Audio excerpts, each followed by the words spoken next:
You got a very Ramsay-like light on your face, Advaita. I'm doing this all for the first time. I'm supposed to. Oh, you're right. Oh, shoot. I'm looking to how I lit a candle. You got a very Ramsay-like light on your face, Advaita. It's all for the first time. I'm supposed to. Oh, you're right. Oh, shoot. I'm looking to how I lit a candle.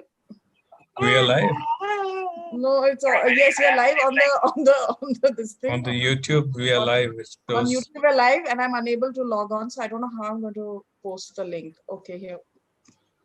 What's wrong with this? Something or the other always happens, doesn't it? this is all tribute to Rahul Gandhi as we start. We've been sabotaged. Okay, here we are. Thank you. Just a minute.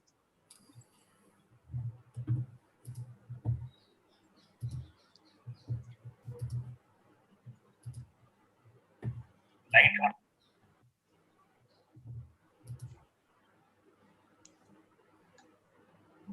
Now, the live streaming is on, but unfortunately, I'm unable to tweet it because, oh well, I have to do it through. But I don't see any movement on that live. It's a static image. Oh, really? Which is just as well. What is the image that you're seeing right now? Of you shell-shocked. Oh, God. I think it should be fine now, I feel. Can you click on it? That live. Yeah. Static image. Yeah, I'm just going to share this. It's just as well. What is the image that you're seeing right now? Of you shell-shocked. God. Okay, I'm tagging you all. Please share. Yeah. Can you click on it?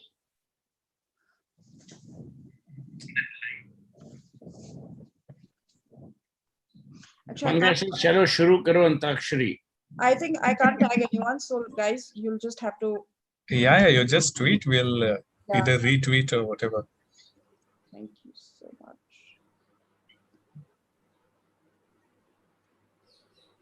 The desktop version of Twitter seems to be gone. Yeah, that's what's happened. I'm unable to log on. Otherwise, it's very smooth. Okay, I've tweeted it from my phone. So we're good to go. Yeah. Ready? Okay. Hello and welcome to Kaleidoscope on yet another interesting topic of discussion, which actually has been brought on by political vulturism. I don't even know if that's a word, but it applies best in the present circumstances. We're all aware of the present crisis that is going on in our country. The fact that this second wave is upon us, it's even more vicious at this time than what we've experienced so far. And there are a lot of people in dire stress, emotionally, financially, running around from medicines. There have been fatalities. Our healthcare workers are stretched, and it's a time of great sensitivity.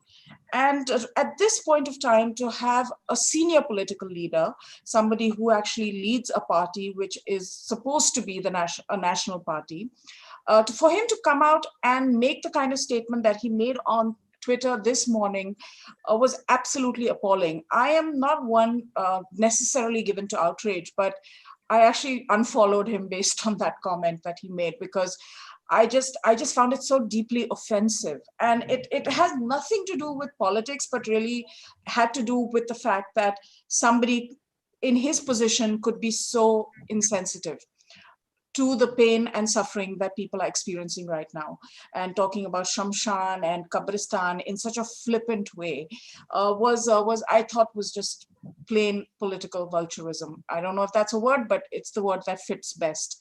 And today I have with me a panel, which is, people who are observing, of course, the elections and what's happening in the country. And they're joining me from all over the country, which is wonderful. There's Suhel, Seth, Abhijit, Iyer-Mitra, Shefali, Vaidya, and Rahul Roushan.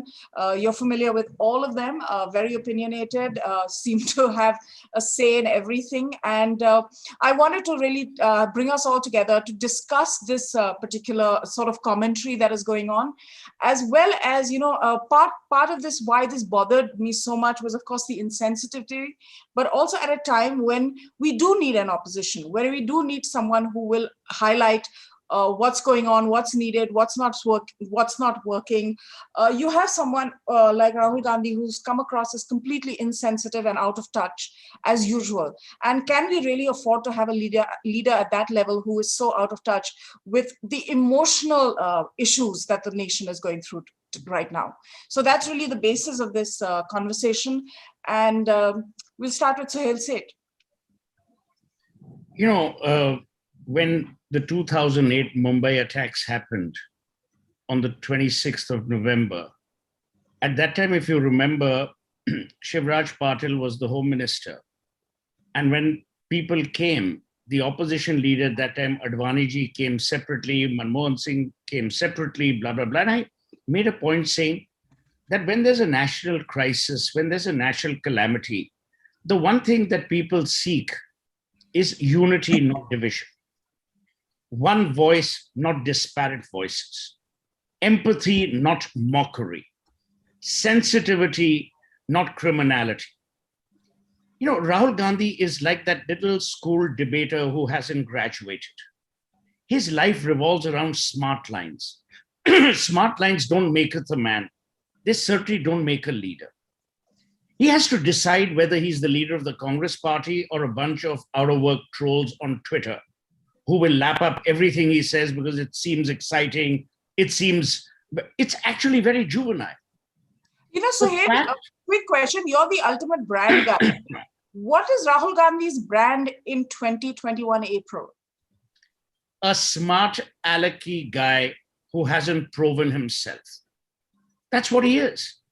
He is the typical backbencher in school who, when there's a serious discussion, will pass wisecracks, which seem to him very wise, but are actually below the belt or unwise. People don't take him seriously.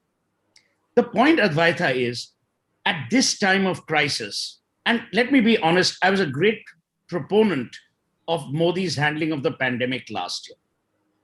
For whatever reason, this time it's a mess.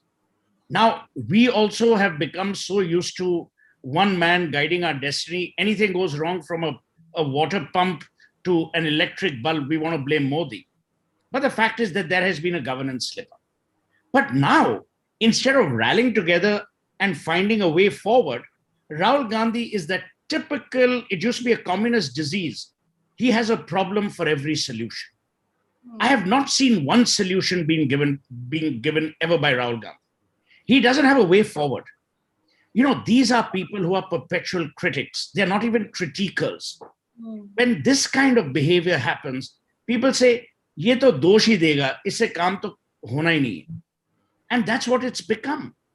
And today, everyone is trying to outsmart each other, and they think that people will fall for these lines. India cannot be run by sloganeers or slogans. If that was the case, then Ogilvy would run India. Then you would have an advertising agency run India.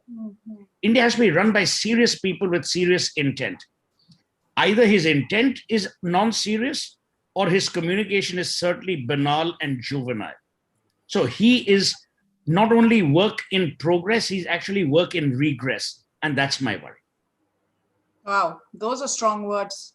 A work in regress. Abhijit. Look, I think what comes through, he thinks he's being smart, which is still fine if you're trying to score political points. Because if you remember all of Churchill's smart aleck comments about, the head of government when he wasn't in power, several heads of government, in fact, they were very wise, smart aleck remarks. and they actually got him votes. In this case, he doesn't seem to realize there's a certain frustration, a venality, a sort of meanness of spirit, a hitting below the belt that would probably be appreciated in his echo chamber, which is already so closed and so absolutely malignant. But he doesn't get that it isn't appreciated outside of there. And herein lies the problem. This man is incapable of introspection. He keeps losing election after election after election after election, and he never pauses to sit back and think, what am I doing wrong? If you've seen any kind of character development, zero. Personality development, zero. Any maturity in his conversation, zero. And far from it, the big guns that he could be using to train on the government, in a sophisticated attack, instead of getting more sophisticated, they've actually become just as crude and unreliable as he is. So, for example, take somebody like Kaushik Basu. What he blithers these days is just insufferable. I mean, you've got this German term called Fremdschämen, that when a friend of yours is making a fool of himself and you feel the pain more than he does, you end up looking at Kaushik Basu and you feel this pang of Fremdschämen. You're like, हाय राम, इसको please यार, ये मेरा दोस्त है, इसको इतने बेरहमी से अपने आप को उल्लू का पट्टा बनाने मत दो, kind of thing. What do? They've closeted themselves up in a space where there is now no room for dissent. There is no room for critique. And this usually is the sign of an acute, a progressive society always looks ahead. A society that has lost its self-confidence always clams up and doesn't allow any critique. This is a party, a family, and a setup that has lost its self-confidence. They've just given up. They've accepted defeat. They don't want to say so publicly, but they've accepted defeat. And that's really just not good enough. Like I'm saying, it's such a critical time. And I really do feel that, we need an opposition who's asking the right questions. But as usual, that's not what we're getting. And this particular comment, why I feel so strongly about it, is that, for a long time, I've sort of given him the pass as a person who probably is a nice guy, but in the wrong job. Or, I've been kind of, open to those explanations of why he is the way he is. But the level of toxicity in this kind of discourse that he started today makes me really even question whether he's a nice guy at all. Forget politics, because what decent person would speak like this? And Shefali, I'm going to pass this on to you. I know that you observe his antics quite and have been for years. And at this point of time, I think, he's really losing touch with even the public when, as a political leader, this was really a time to connect with them. But this is not really new, Advaita. This is not the first time that he has done so. That this is not the first time that he or his family have tried to play politics over dead bodies.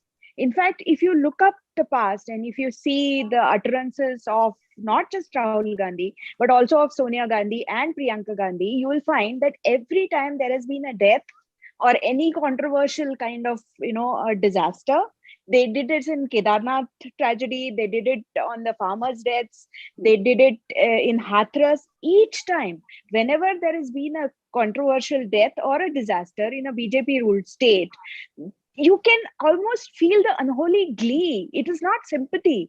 It is not even the understanding or empathy with the victims. It is just a mad rush to score political points in a very, very cheap way. And today what he tweeted surpasses all his past utterances, and that tells you who is the asli maut ka saudagar, who is there at every death like a vulture waiting. You said the right thing, you called it vulturism or vulture politics. Each time there's a disaster, the whole family, it almost looks like they're chortling in glee. There is no empathy, there is no desire to provide solutions, there is no desire to work together or provide constructive feedback to the government, but it is just, let me be the first first one to make a smart alecky, insensitive, crude, mocking comment on the tragedy just to score some political points. But what is happening is, as Abhijit pointed it out, that by saying something so utterly insensitive, crude, and just plain stupid, all he's doing it, he's making people understand that this guy is really not meant to be a leader. Which leader talks like this? Which leader takes great joy in a disaster? And he is supposed to be the PM in waiting. There are enough people in Indian media. Every time he sneezes, they'll write articles about him saying that Rahul Gandhi is coming of age. They've been doing that for the past 15 years. So there are some people, at least in the media, who see him as a PM in waiting. Is this the kind of leader that India wants? Somebody who is completely without empathy, somebody who is completely without understanding, and who is mocking the pain of the people. I can understand constructive criticism. I can understand him questioning that why is the vaccination program not being ramped up? Why was the government not prepared? Why didn't the government give orders for fresh vaccines in February, anticipating this? All that I can understand. But when you're making a cheap tweet like Shamshan Kabristan and you're mocking the pain of the people who are waiting there at the cremation grounds and Kabristans, they're not getting slots there. It shows insensitivity of the highest order. And I'm appalled. I'm truly appalled.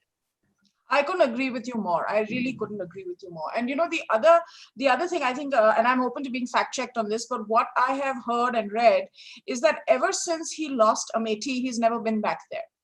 And I think that says something about a person's nature and personality. That's something that you have, derived political benefit and almost like, been assured a seat in parliament because of this place for so many years, decades, your family, whether, you did anything there or not, because you lose one election. What is one election in the life of a politician? And that to someone of that stature. Because you lose one election, you never go back there. And instead you end up in Kerala and you say North Indian voters, whatever he said that time around. Rahul, Yeah. I mean, these are all little things that are kind of revealing about who he is, as a leader and in terms of his empathy for me. Right. There is no empathy to speak of. We have seen we have seen and discussed those. What you call that, he is showing enough symptoms that he doesn't have any empathy. And where do you gain empathy from? You feel empathy when you feel one among the people, and that feeling is not there. As you just said, that Amethi is lost. He hasn't gone back there. So he doesn't feel, that he is one with the people. Otherwise, he would have gone. Your family is angry with you, and that's why they booted you out of Amethi. And so maybe you go and put some extra effort. That's exactly what Smriti Irani did. When she lost in 2014, she almost made Amethi her second home. So that's where you at least some elements of empathy is even seen, that you are trying to win over people, you are trying to be among people. Now, for a long time, Rahul Gandhi doesn't seem to be showing anything or doing anything or saying anything which makes us believe that he feels one among the people of India. He seems to be an alien, and I'm not referring to something cheap like he is an Italian or he is a Thai guy or anything like that. But you simply, he doesn't seem to think like an Indian. When you are talking to suppose intellectuals and wondering why US is not doing enough to bring democracy back in India, that shows that you don't perhaps even consider yourself as one of the people. Rahul Gandhi has gone into a civilizing mission mode. He wants to civilize India. He wants to, and that's why he doesn't feel empathy, that people here don't deserve something like him. In fact, one of the Rahul Gandhi's fans, I don't know, recently that tweet went viral, right? That Rahul Gandhi deserves a better electorate. Oh, so yes. right? So that's, what his fans, what his supporters think, that reflect the kind of feeling or the kind of personality Rahul Gandhi has developed over last few years, especially last 3 years maybe. So I don't think that he sees himself as a part of people. He goes there as guest. He would go to Tamil Nadu, say something stupid, dive in a sea. It's not like because he wants to be in the people. He wants to make people that, oh, be so grateful that someone as great as me, someone as alien and civilizing as me came to be with you, and I took a dive with you. Now be happy. This is the best that you can get in your life. So he is in that zone. He is not really seeing himself as part of the people, and that's where this lack of empathy comes from, because you can feel empathy only for your people. And I don't know what is his definition of his own people is. Maybe just his own coterie of advisors, who think something else, who think that Rahul Gandhi needs a better electorate, people who have extreme left ideologies, advising him, handling his social media accounts. Those are his people, people who are dying, whether in Kabristan or Shamshan, they are not his people. That's why there is no empathy. Oh, You know what?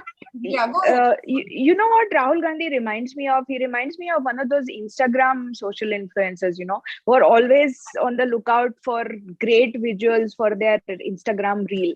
They have no connection with reality. They have no connection with real life. They just want to look good and they want to try these stunts. And each time he does stunts like, does push-ups in public or takes that deep sea dive, I can almost see that in his mind he's going on, oh, this will make a damn good Insta reel. And he's thinking of what kind of music I can add to. This is a completely woke personality who just completely disconnected with reality. And that's what he comes across more and more these days, because earlier at least you could say that he had some sort of ground connect, but now I don't even see that ground connect. Now it is just, okay, let me sound more and more smart alecky on Twitter, or let me think of some great Insta reels to do. That is what he's been reduced to. And I don't know whether to blame him or to blame his handlers, because if you recall the dive in the sea, when there was that wet t-shirt photograph of him, one of the senior Congress leaders, I can't recall who it was, posted it and commented on his six-pack. And Yeah. you can see his six-pack.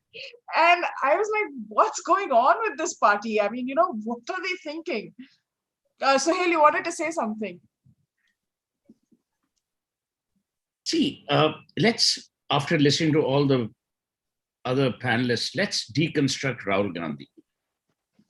Number one, he comes from a family which believes India owes them a lifelong favor of gratitude and indebtedness.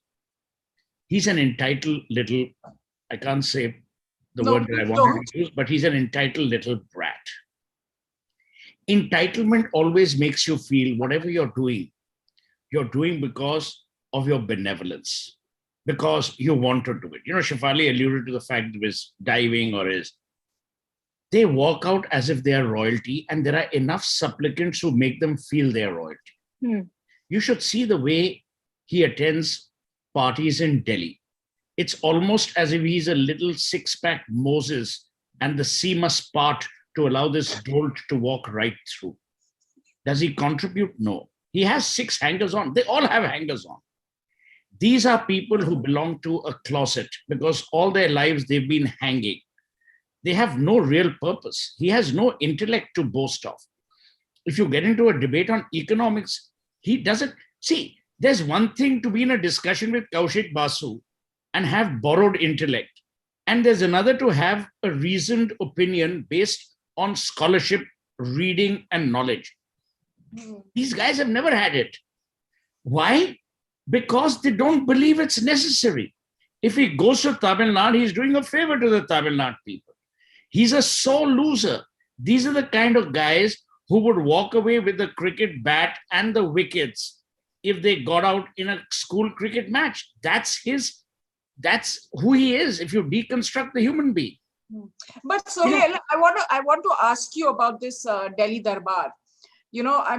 We speak a lot about, their kind of dynastic privilege and all of those things. But the Delhi Darbar has, of course, sustained that as well, haven't they? that the Obviously, yeah. beyond a certain. See, remember, in the good old days, everyone would say, I've just spoken to the Prime Minister. Now you have a Prime Minister who you can't say, I've just spoken to him, because he speaks to no one other than himself, or perhaps to 3 or 4 dainty little peacocks. So you can't get away by saying, oh, I just spoken to the Prime Minister. Yeah, you can't say that. Number two, what Modi has done is he has made darbaris and the darbar of this nature irrelevant. Don't be confused. The BJP has its own darbar, but it's a more rooted darbar. There they will discuss Ramayan, Pandit Bhimsen Joshi, some civilized, some non-civilized. These guys would be discussing, Costa Rica, Colombia, Thailand, which is the next best bar in Bangkok. So it's that. But here's the thing. I'm not saying Modi is the finest intellectual that's walked the Indian soil, but he works hard. Yeah, he does. He earns his keep. These guys don't even earn their keep. And they stopped earning their keep a long time ago because they believe that Jawaharlal Nehru gave India freedom and therefore we are entitled to subjugate you through our stupid thoughts. But the reality is now changing. The millennials, who we call millennials for whatever goddamn reason, don't remember Indira Gandhi. They don't remember 1971. They don't care. Most of them have forgotten Nehru, if he ever was remembered. So today's India is not beholden to the Gandhis or the Gandhi Parivar. Yes, I think either it was Shefali or Abhijit who talked about, the Delhi media or some section of the media. Trust me, that section is still alive and kicking. It was alive and kicking. It's still alive and kicking. And I have to quote Julius Caesar and Shakespeare here.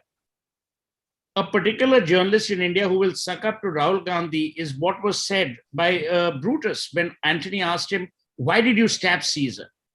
He said, it's not that I loved Caesar less, but I loved Rome more.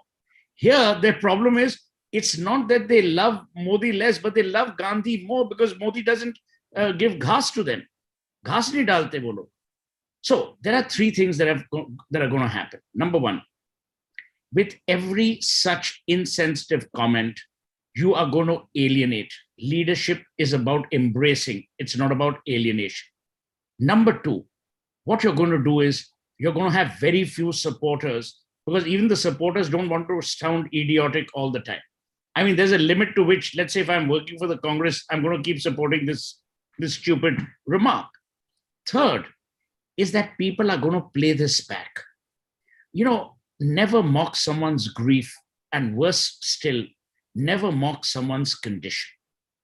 Today, what has happened is that comment may be wordplay for him, but it's devastating for people who've lost their loved ones, people who've gone to cremation grounds or burial grounds. What you're doing is you're mocking them. You're making them the butt of your jokes and you're using them as the pawns of your feeble humor as fodder. There can be nothing more decrepit, more puerile, more insensitive and more pernicious than what Rahul Gandhi has done. I don't know if anyone will contradict him, but someone needs to tell him and show him the mirror. But the tragedy is these guys are like Wodehouse characters, like Lord Fauntleroy. It was said of Lord Fauntleroy, whenever he looked in the mirror, he erected his own statue. Rahul Gandhi is that kind of guy. When he looks in the mirror every morning, he erects his own statue. And there, sadly, are enough worshippers. That is the problem. Will it go away in a hurry? I don't think so. You're talking about losing elections. Remember one thing about the Gandhis. They never lose an election. Someone else does. Always, yes, always. But I think this is what's problematic about this social media world that we live in now also, because if the Twitter handle carries your name, it's quite likely, and some people who are in the know tell me that it's not actually him tweeting, or they like to say that whenever things go wrong with his tweets. But, it's your handle, it's your name, and you're using it as a platform to disseminate. But this is what I'm saying. They are more loyal to the king than the king himself. Galti ho, wo humne ki. Sahi baat ho, wo unhone ki. They are all Teflon coated. And the thing is that the left liberals will not even come out and call out this kind of discourse. They will never say it. Yesterday, there was a journalist who was saying, Modi uses Didi, oh Didi again. says a lot about the lowering standards of public discourse in this country. He's absolutely quiet today when this Shamshan Kabristan tweet comes out. So-called independent journalist of India's quote-unquote most respected channel, or whatever nonsense tag they use these days. His behavior, if you go back to what Rahul described, it is a classic sociopathic behavior. Now, people think sociopaths are like Hannibal Lecter, they go around torturing and killing people. They don't. It's called an antisocial personality disorder. And everything that Rahul described is a classic sociopathic behavior, because sociopaths can be non-violent and they can be completely turned off like this. Now you look at how his darbar functions. This I've been told by many people that, during when the Congress was ruling, there'd be like 1,000 people applying to meet him every day. He has his own darbar, is what you're saying. He has his own darbar, and only 15 people would be allowed to meet him every day, right? Now, today what has happened is there are only 20 people lined up to meet him, but he still sees only 15 people. So as far as he's concerned, the way darbars are managed is he sees pehle bhi 15 the, aaj bhi 15. So there's actually no reduction in my popularity per se. See, there are many ways in which you can manage it. So take, for example, that speechwriter of his Sandeep, or whatever that JNU boy's name is. He used to be, everybody knows this, he used to be running around the BJP office trying to get some local MLC seat or something like that. He was never given that. And then he found his opportunity and jumped to the Congress. I don't know if they actually paid him to go find this job in the Congress, because that seems quite plausible, him being sort of the Sandeep being the BJP. Especially last week after Prashant Kishore's clubhouse search. Exactly. One doesn't know what's going on, who's playing for whose side. So the Sandeep guy, I'm quite convinced, is a BJP Manchurian agent, Manchurian candidate, whatever you call it. And, the problem in all of this is that because this kind of particularly venal behavior is rewarded, you find that all the sane voices in the Congress, the voices of reason, the voices of intellect, and informed critique, they are not incentivized, they are not rewarded, and it's all like I'm going to use the word that Suhel did, the shit floats to the top. That's what you're invariably ending up seeing. Now, when you come to even to work ethic, you tell me, when did Indira Gandhi take holidays? She take a holiday once in a blue moon at best. In 7 years, tell me one day that Narendra Modi has taken a holiday. This fellow just keeps taking holiday after holiday after holiday. It's like his whole life is a holiday where the work days are fewer than the holidays. But as I said, he works between holidays. Other people holiday between work. Yeah. And Rahul Roshan's rude followers are here who are saying, we have only come to hear Rahul Roshan speak. Everyone else is quiet. Yes, Rahul Gandhi has imagined. I mean, I would know that, these are very few people who are vocal.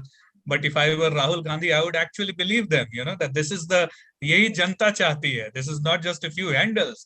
So that's what is problem with him, with Rahul Gandhi. He has shut himself up to, just a bunch of koteri who are perhaps ill-advising. And that's where, Advaita, your how to put it, I mean, the benefit of doubt, perhaps you want to give it to Rahul Gandhi, whether he is actually evil or whether he is being driven down the, disastrous path by his advisors.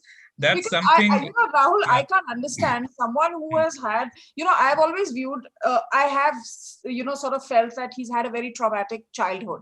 With a grandmother. Yeah, in that sense, yes. Yeah. Yes. And, a very traumatic, very scary and an unnatural childhood, because then post that, he didn't necessarily have friends and was in a very closed environment. So I can understand that, he maybe have some level of dysfunctionality with having lived that life. But the lack of sensitivity in this tweet was so appalling to me that, like I said, it's not a big deal. I mean, people unfollow people all the time. But for me, it was like, I cannot But deal with this. Advaita, he has been like this for quite long, actually. As Shefali also said, there was no empathy for long. Even when people were, in his own words, suffering during demonetization. Even then, he was doing all this nonsense word plays only. I mean, what was his, constructive criticism back then? Or when we had the Balakot and the problems with Pakistan, then what constructive or any words of something like a national the entire India being together in a moment of grief. When was that there? I mean, the moment was grief was our people were not killed, but say even when Abhinandan was in the captivity, what did he say anything that could bring India together or anything like that? Nothing. So he has been in that zone for long, and I think it's high time that we stop giving him that benefit of doubt that he is just pyara pappu who is being misled by a few JNU kind of zeher. It's not like that. I think he has internalized whatever nonsense has been fed to him. Like the kind of so-called interviews that he does. He tries so. He tries so hard to show himself as being one of the JNU kind of intellectuals, and in the process coming up with so complex things that his entire mandali keeps on busy trying to decipher and to justify what he was saying. So he has he has become what we think his bad handlers have made him to be. No, he is that guy only. What we are seeing through his tweets, because I mean, the traumatic childhood and all that, we can give him that benefit of doubt. But now he's 45 or what, 51, I 50, think. 50, Yeah, 50. more than 50. Yeah. Yeah. So 51-year-old, I mean, till how long we will keep on saying that, it's like the same thing coming of age of Rahul Gandhi. How long will you give him benefit of doubt that it's just the bad handlers or bad advisors? He has gone bad. The product has gone bad. And and nobody, and there is no, I mean, Suhel can obviously say better, but I don't think this brand can redeem, there is any chance of redemption. Because neither both the Gandhi brand as well as the Congress brand, there is no hope. And that's I mean, what does Congress stand for That's today? sad, actually. That's very sad, actually. This country does need a constructive opposition that will work together with the ruling party in terms of calamity, but also points out lapses. It's very sad that the so-called principal opposition party is led by a man who is so disconnected with reality. And I will agree with Rahul Roshan. This is not a one-off thing, Advaita. This is not just one tweet. Do you remember how Hemant Biswa Sarma talked about Rahul Gandhi when he went to meet him and said what basically pushed him towards the BJP? That when he went to meet Rahul Gandhi and he wanted to talk something serious about Assam, whole time he was playing with his dog and did not even bother to look at Hemant Biswa Sarma. That kind of humiliation to a person who is basically has a ground presence, who is a leader, who actually understands Assam, how humiliating it must have been for Hemant Biswa, which is exactly why he shifted to BJP and now see where he is. That is one thing. And another interaction he had somewhere before, I think, I don't remember, but this was the time when Kamal Nath was the chief minister of Madhya Pradesh. And he had this interaction with some young entrepreneurs, obviously very staged. And in that, one woman made some suggestion like, why can't we have khadi as a uniform of the children or something like that? Which is, she made it sound like it's rocket science, and a lot of people have been saying that. But besides the point, in that video interaction, I watched appalled as he called up Kamal Nath and he said, hello Kamal, आज से हमने ये decide किया है कि MP में सारे बच्चों का uniform खादी का होगा. And I don't know what Kamal Nath said or whether it was Kamal Nath or the other line, but the whole thing was very Harun al-Rashid, very, very Khalifa of Arabian Nights. Suddenly the Khalifa comes and he says, okay, now I've taken the decision that this man needs to be killed or this man needs to be hanged or this decision is to be made, and it's done. Kamal Nath is an elected chief minister. He is probably 30 years older than Rahul Gandhi. There is no respect. It was like, Kamal, ye karna chahiye, to ye kar do. the kind of entitlement that Rahul Gandhi had in his body language, in his words, in the way he conversed, I couldn't believe that this guy claims to be a representative or wants to be a representative of real India. India doesn't work like that. But don't you remember when Manmohan Singh was walking into the White House, into the Oval Office, playing out in front of a benign press, was Rahul Gandhi tearing up the ordinance? Yes. You see, respect comes when you understand what the other person is all about. If you don't have an idea what, let's imagine, I don't know what Shefali is all about, or Advaita is all about, or Abhijit is all about, or Rahul is all about, I won't have any respect. But if I know what your worth, what your intellectual worth is, what your social or empathetic worth is, I will begin to have respect. Entitlement takes away empathy. Entitlement takes away the ability to listen. That is the problem. And let me be brutal. Do you think things will change in the Congress? I don't think so. But I think this they happened will, before in the late 90s also, everyone had written off the Gandhi family. they will continue. You mark my words, they will continue. Because in a perverse manner, India loves dynasties. Don't forget that. Don't be under this misconception, oh, we don't want dynasties. We love dynasties. We love dynasties that we can be subjugated by at a particular level. But today's India has also changed. So, it's this dichotomy that we'll have to address. So what does it tell you about a person's upbringing that they've had a serious sociopathic condition that's gone untreated? They completely lack empathy. They essentially are what we call a kamchor. So no work ethic, no empathy. What does that tell you about the family environment and the upbringing of this kid? Entitlement. I think it's more than entitlement. I think it's an extremely dysfunctional family with an absentee mother who really didn't do her job. I'm wondering now if we need to have empathy for this boy because, clearly there's a serious psychological issue at play out here. And it's not just the brother who's like this. Remember, it's also the sister. Do you remember when they were going to Hathras to supposedly meet the victim, or driving on the way, Priyanka Gandhi was giggling in the car? Yeah. There's something fundamentally wrong out here. Well, I mean, I just want to say that none of us are mental health professionals, and we can't really. We can't kind of diagnose or make any kind of assumptions about anyone's mental health at all at this point. No, but as a journalist, you are expert on everything. True. Yeah. So why shy away from that? Be a mental health expert. Abhijit has raised a valid point, and there are so many pictures of him smiling in at all inappropriate occasions. So there does look like I know that Abhijit, like me, loves to put things on fire, and he has done it. So there's some serious psychoanalysis of Rahul Gandhi, and as Abhijit says, perhaps his entire family needs to be done. But before things go out of control at Vaidya, what you were saying about say Congress being written off in the 90s, but they bounced back. I don't think Congress ever bounced back.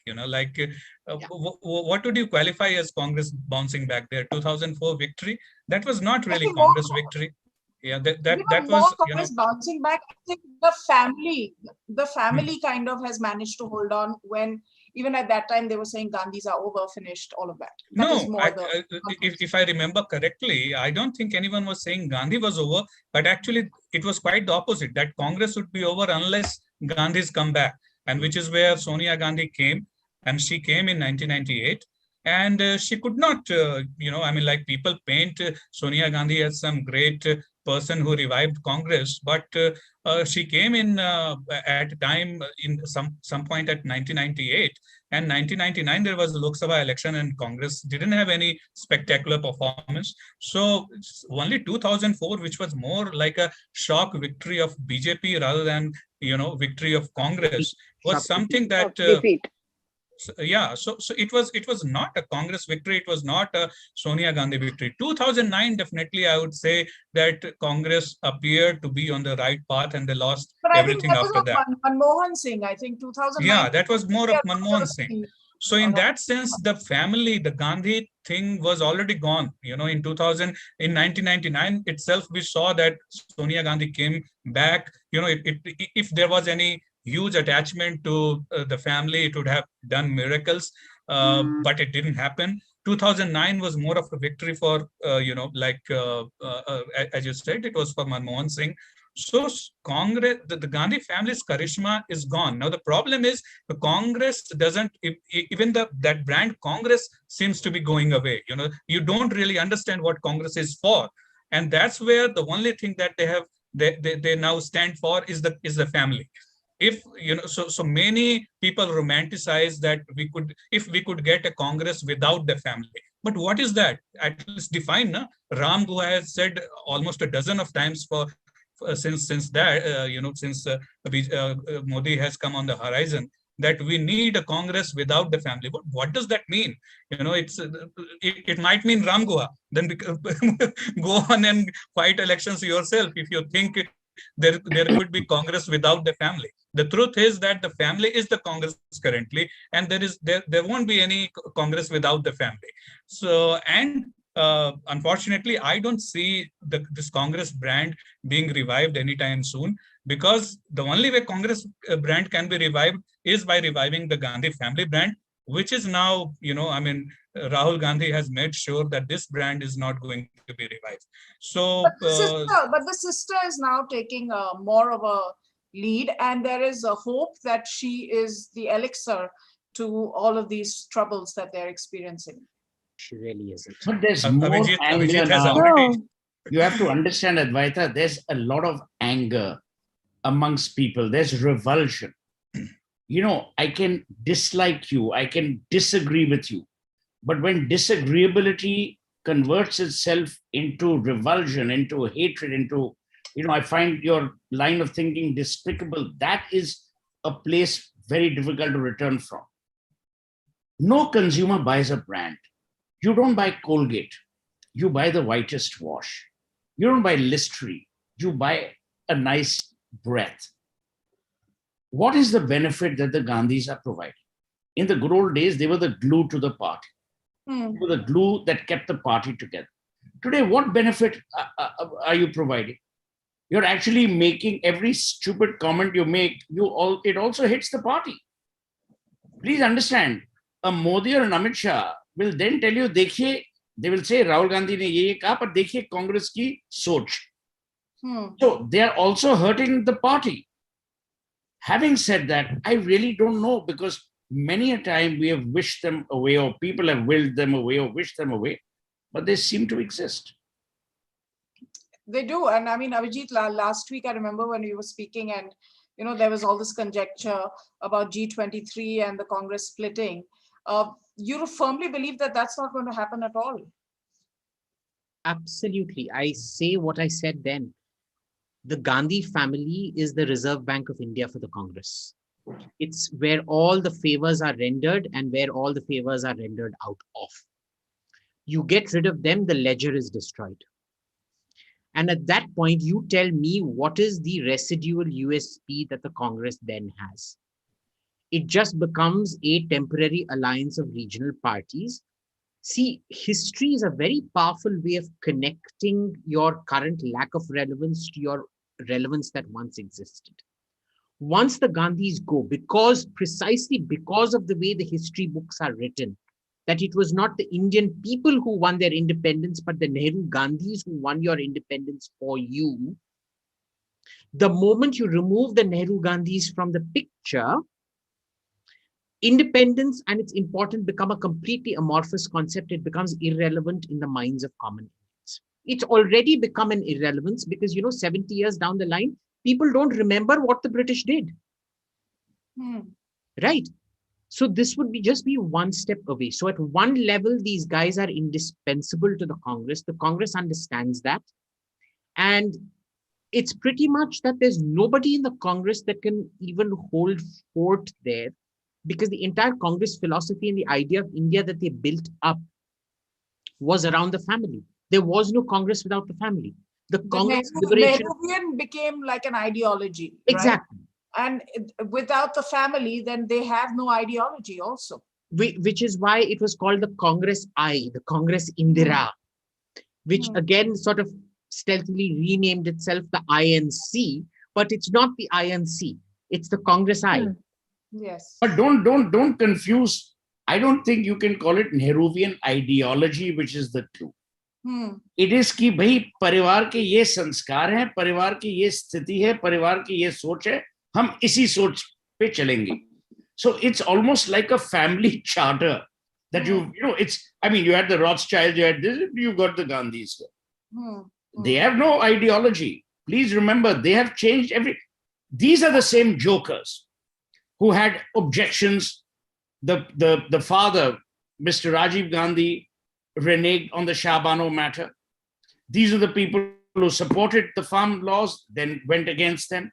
These people have always done things to suit the immediate, never to suit the nation by and large. These people talk about cronyism. Who created bloody cronyism? Who created license Raj? So, you know, it's a bit rich for them now to take the moral high ground. The tragedy is they are unable to take either the moral or the ethical or the sensitive high ground. They're slowly losing it all. Today, if he had tweeted the following, if I were his handler, my tweet would have said, Priya Pradhan Mantri, aapke saath, desh ke saath. ये समय elections का नहीं और नारेबाजी की नहीं, ये समय देशवासियों का जीवन बचाने का है. That's it. You watch what would have happened. Yeah. The entire BJP troll army would have got into a personally inflicted coma, because what can you say? But he doesn't have that maturity. He doesn't have that maturity. And they don't have the strategy. They are being guided by a bunch of idiots. Now, every time you want to seem intelligent, you get Raghuram Rajan out of hibernation, Kaushik Basu out of hibernation, Amartya Sen, who's perpetually in hibernation. I mean, for what the hell? Where is your strategic thinking? That's the problem. He could have easily changed the narrative today. Yes. Yes. You know, somebody talked about the Congress ideology. See, the Congress doesn't have an ideology. Power is the only ideology, basically. So, which is why the Congress is fighting the communist in Kerala, and then in West Bengal, it aligns with the communist and with people of the opposite spectrum, the radical Islamists. How can you have such an alliance? How can you have an alliance with radical Islamists and communists in one state and fight communists in the other state and still talk, you know, with a straight face about ideology? What kind of ideology is this? You know, you talk about, I mean, let's be brutal. I said this on multiple programs. Appeasement politics did not start with Narendra Modi. It began with Nehru. It was inflicted upon a nation by Indira Gandhi. This whole appeasement of minorities. Why? It's not that they love the minorities more. They wanted more votes. You created vote bank politics. Today you say, oh, Modi and Shah are dividing India. Why did you even allow the thought to enter India or post-independent India? You have continuously done this. Who started this thing that whenever I go to Himachal, I'll wear a Himachali dress when I go to Kashmir? Indira Gandhi. Who started cronyism? The idea of India's biggest blow, the biggest blow to the idea of India was inflicted by Indira Gandhi, who many people within the Congress hail as virtuous. And I mean, who created Bhindranwale? She. So let's not be non-students of history. When October 31, 1984 happened, who actually went out and said, yeah, it's fine? Did they apologize? It took them years, decades to apologize. That comes out of entitlement. हम तब sorry बोलेंगे जब हमारी मर्जी होगी, तब तक हमारी पौड़ी चल रही है. और that's the tragedy. And people have allowed them, and Shefali mentioned it, and Rahul mentioned it, Abhijit alluded to it. You've always had a pliant media. But that media also, a guy who's who's having, scungy suddenly gets Italian wine, he'll also feel good here. कि भाई देखो मेरी भी बढ़ोतरी हो गई. Suhel, maybe you can answer this since you are so familiar with that world. What was No, so are you. I mean, I love this lovely slice. What is the patronage system that worked at that time that is so lasting? But it's very easy. It works at multiple levels. Some jokers are happy with a house in Siri Fort. Some people are happy with just a nod and a wink at a dinner. Hello, Shaker. I don't mean the editor, but you know what I mean. Hello, Shaker. And people will come scurrying. Madam ne bola tha. They'll have a conversation. The conversation will be where she asks, how's your daughter? How's your son? All of Delhi is seeing them. When he emerges from that conversation, all of Delhi will ask him, Madam ne kya bola? No, she was just asking me, kisko main defense mantri banao? She bloody asked you how your children were, or how the wine was, or how decrepit the party was. I mean, you know what happened with some journalists trying to create cabinets and appoint cabinet ministers. I mean, I don't need to revisit history. So that is one level of patronage. The other level of patronage is where what I call the Chindu log. भाई तेरे को Air India flight पे ले जाएंगे when the Prime Minister goes or when the President of India goes. So you'll get Hemant Oberoi food. You can steal 2-3 matchboxes which have Air India one and come home and tell your wife, see, I was abroad with the Prime Minister. You wouldn't have even got a look in for anything. Or the worst is you're invited to some Rashtrapati Bhavan dinner where they will serve you vegetarian food, no alcohol, where you'll be toasting Chirac with putrid orange juice and feeling that you've conquered the world. So patronage exists at various levels. No, I know. I remember that it was NDTV who had this big event in Rashtrapati Bhavan. I don't think any media channel, even though so-called Godi media, has ever had that kind of privilege of actually hosting an event in Rashtrapati Bhavan or any place like that. So, I mean, yes, I mean, it was a whole different world. And we're going to talk a lot more about this tomorrow when we have our Campari elite versus Sanskari elite conversation. But yeah, I mean, I'm not invited to that because I'm not. You should come, Shefali. Campari or See, you're a bit out of sync, Advaita. These days it's Aperol Spritz. We don't do Campari anymore. Yeah, and why are you insulting Campari? It's such a civilized drink. Yeah. Okay. I just wanted something that would rhyme. Okay. That was it. Campari, Sanskari, I was just looking for rhyming words. But we've become really serious in this conversation. So the last 10 minutes, I just want to keep it light. And let's discuss Rahul Gandhi. I think this is the most serious conversation about Rahul Gandhi I've at least ever heard. I mean, we went into his psychology, his emotional well-being, his future. I mean, no one's, I think, discussed him so seriously. No, but isn't this ironic? On the one hand, we say he's what he is, and then we spend 1 hour discussing him. Therein lies the irony of life, my dear. But tell me something, what is this jhanjat between him only going to women's colleges? लड़कों के college में क्यों नहीं जाता है ये? No, because someone must have told him he's a real hit with girls. No, he's been to men's colleges and all, except there he doesn't do any push-ups. Oh, acha, okay. Or exercises or impresses upon them. See, on a serious note, even the manner in which he's approaching target audiences for elections is a bit flawed. You see the way Modi and all approach and see the way these guys approach.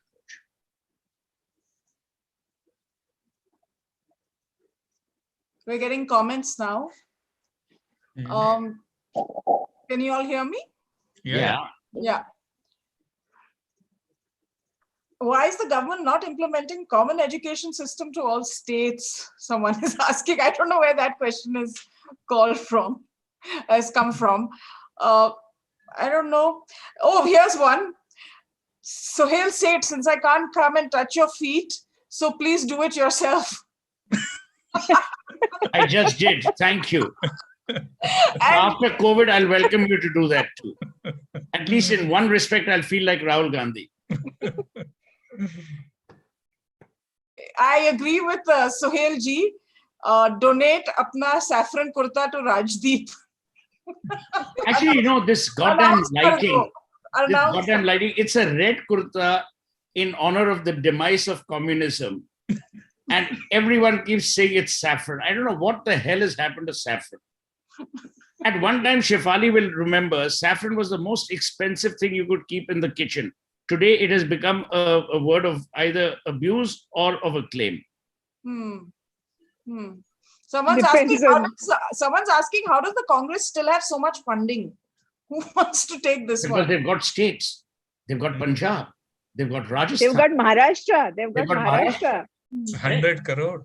And remember, each of their leaders, who we cannot name for reasons of not being sued all over again, some of their leaders are multi-billionaires. And when the party can't fund it, the leaders fund the elections. Here's another one for Suhel. I always thought Suhel was a gas bag, but today he's just been amazing, brutalizing Raga.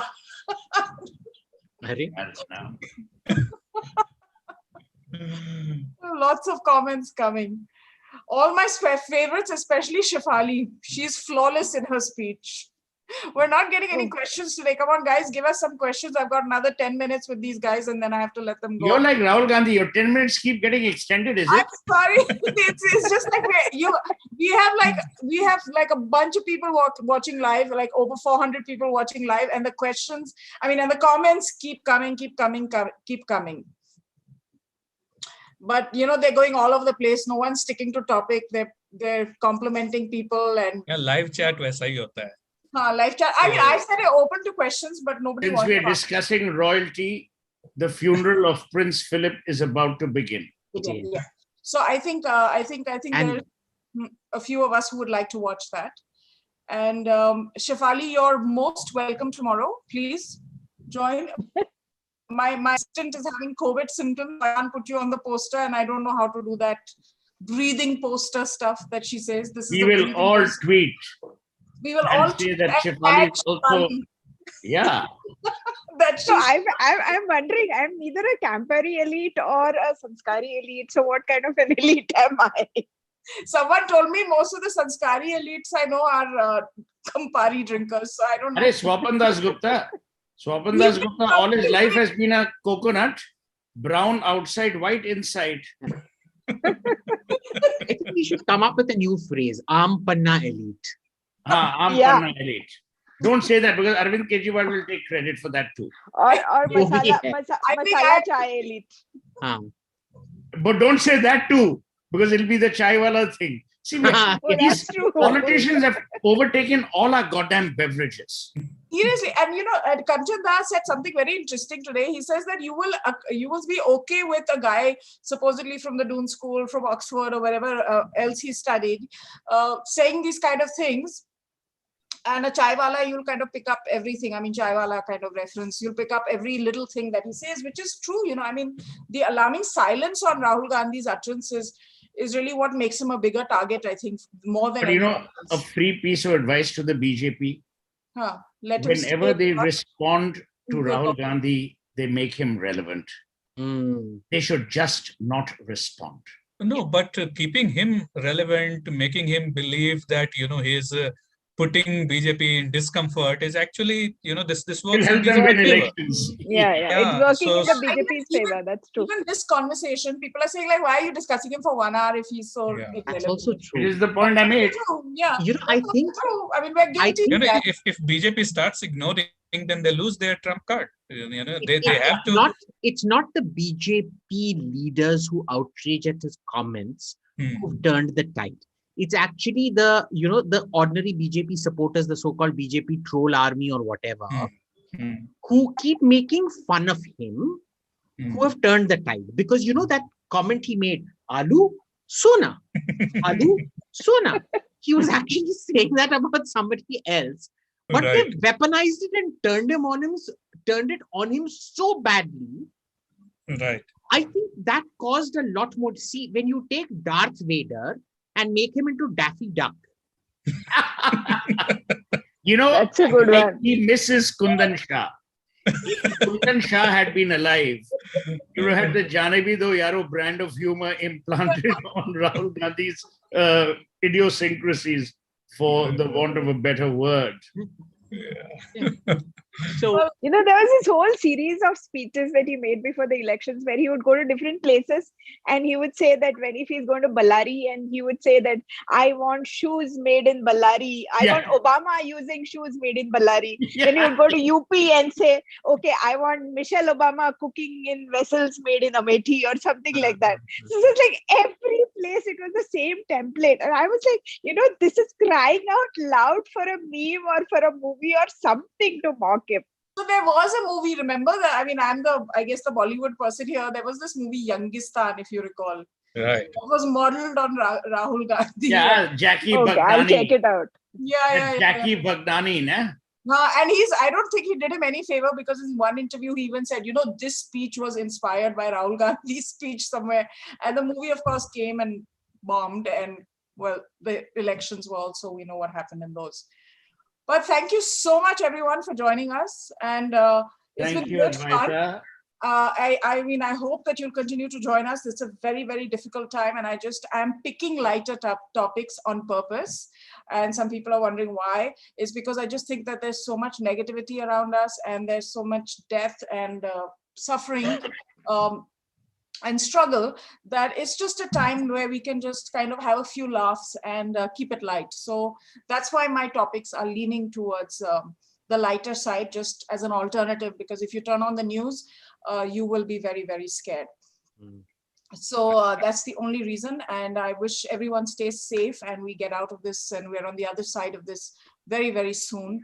And like I said, tomorrow, 4 p.m., we will be back with a conversation, which is again going to be a lot of fun. It's going to be about the Sanskari elite versus the Kampari elite. And this, of course, has been triggered by Dr. Baru's interview with Karan Thapar, which I'm sure we all have watched. and Abhinav tweeted this great quote from that interview yesterday, where he said, what was it exactly? Abhijit, do you recall Abhinav's tweet? He quoted from the book, and he said, Modi has taken out the excitement from Delhi's party life. Wow, as if we elected Modi just to do that. So yeah, you used to throw quite the parties in town. I still do. You still do, and there's also, I mean, do you still do? But you don't have them at that scale. No, the scale, you haven't had them for 3 years because A, child, B, pandemic. But see, the point is, you don't expect a serious, hardworking prime minister to also have this party avatar. I mean, that's stupid. exactly. So maybe that's what works in Rahul Gandhi's favor, is the party avatar. Not at all. I don't think so. Well, obviously, it's not showing the result. I mean, it was to a certain set who are lamenting Modi's presence on the Delhi scene. No. But tell me, what parties does he even host? He's so antisocial. He's never actually hosted a big party that everybody's gone to. That's Rahul? the problem. Yeah. Not at all. Not at all. He has 3.5 friends and they host dinners for him. Yeah. And then they hang around. Yeah. Just waiting for him to say, that was nice. I have actually seen him at a bar. And I didn't even realize it was him. Yeah, but listen, he's not an exotic bird who's got to be caged. I mean, if he goes to a bar, so what? At least in that respect, he's normal. Yeah. I mean, if he didn't go to a bar and was found outside Mother Dairy picking up milk, that would really worry me. This was during the UPA years, no, when he was kind of the prince and all of that going on. And there was this little frisson that, oh, he's here. And I was like, who's here? And then he was right here. See, damn, he didn't even raise a toast to you or his eyebrow, nothing. I He didn't even do a push-up for you, Advaita. What is this? It was a very crowded place.